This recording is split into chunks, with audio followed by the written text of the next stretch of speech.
अर्जुन ने कहा, हे पुरुषोत्तम, वह ब्रह्म क्या है, अध्यात्म क्या है, कर्म क्या है, अधिभूत नाम से क्या कहा गया है और अधिदैव किसको कहते हैं। हे मधुसूदन, यहाँ अधियज्ञ कौन है और वह इस शरीर में कैसे है, तथा युक्त चित्त वाले पुरुषों द्वारा अंत समय में आप किस प्रकार जानने में आते हैं। श्री भगवान ने कहा, परम अक्षर ब्रह्म है, अपना स्वरूप अर्थात जीवात्मा अध्यात्म नाम से कहा जाता है, तथा भूतों के भावों को उत्पन्न करने वाला जो त्याग है वह कर्म नाम से कहा गया है। उत्पत्ति विनाश धर्म वाले सब पदार्थ अधिभूत हैं। हिरण्यमय पुरुष, जिसको शास्त्रों में सूत्रात्मा, हिरण्यगर्भ, प्रजापति, ब्रह्मा इत्यादि नामों से कहा गया है, अधिदैव है। और हे देहधारियों में श्रेष्ठ अर्जुन, इस शरीर में मैं वासुदेव ही अंतर्यामी रूप से अधियज्ञ हूँ। जो पुरुष अंतकाल में भी मुझको ही स्मरण करता हुआ शरीर को त्याग कर जाता है, वह मेरे साक्षात स्वरूप को प्राप्त होता है, इसमें कुछ भी संशय नहीं है। हे कुंती पुत्र अर्जुन, यह मनुष्य अंतकाल में जिस जिस भी भाव को स्मरण करता हुआ शरीर त्याग करता है, उसको ही प्राप्त होता है, क्योंकि वह सदा उसी भाव से भावित रहा है। इसलिए हे अर्जुन, तू सब समय में निरंतर मेरा स्मरण कर और युद्ध भी कर।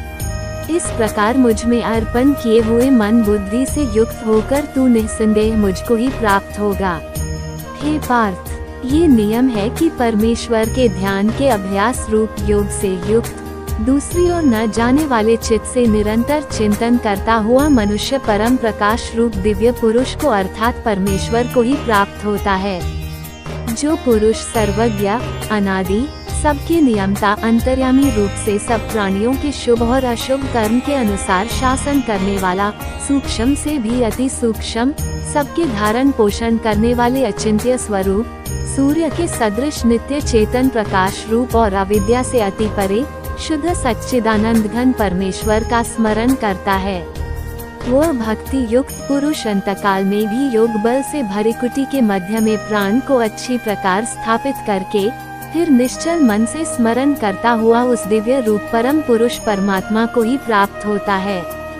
वेद के जानने वाले विद्वान जिस सच्चिदानंद घन रूप परम पद को अविनाश कहते हैं, आसक्ति रहित यत्नशील सन्यासी महात्मा जन जिसमें प्रवेश करते हैं और जिस परम पद को चाहने वाले ब्रह्मचारी लोग ब्रह्मचर्य का आचरण करते हैं, उस परम पद को मैं तेरे लिए संक्षेप में कहूँगा। सब इंद्रियों के द्वारों को रोककर तथा मन को हृदय में स्थिर करके फिर उस जीते हुए मन द्वारा प्राण को मस्तक में स्थापित करके परमात्मा संबंधी योग धारणा में स्थित होकर जो पुरुष ओम इस एक अक्षर रूप ब्रह्म को उच्चारण करता हुआ और उसके अर्थ स्वरूप मुझ निर्गुण ब्रह्म का चिंतन करता हुआ शरीर को त्याग कर जाता है, वो पुरुष परम गति को प्राप्त होता है। जो पुरुष ओम इस एक अक्षर ब्रह्म का उच्चारण करता हुआ और मेरा स्मरण करता हुआ शरीर का त्याग करता है, वो परम गति को प्राप्त होता है। हे अर्जुन, जो पुरुष मुझ में अनन्यचित होकर सदा ही निरंतर मुझ पुरुषोत्तम को स्मरण करता है, उस नित्य निरंतर मुझ में युक्त हुए योगी के लिए मैं सुलभ हूँ, अर्थात उसे सहज ही प्राप्त हो जाता हूँ।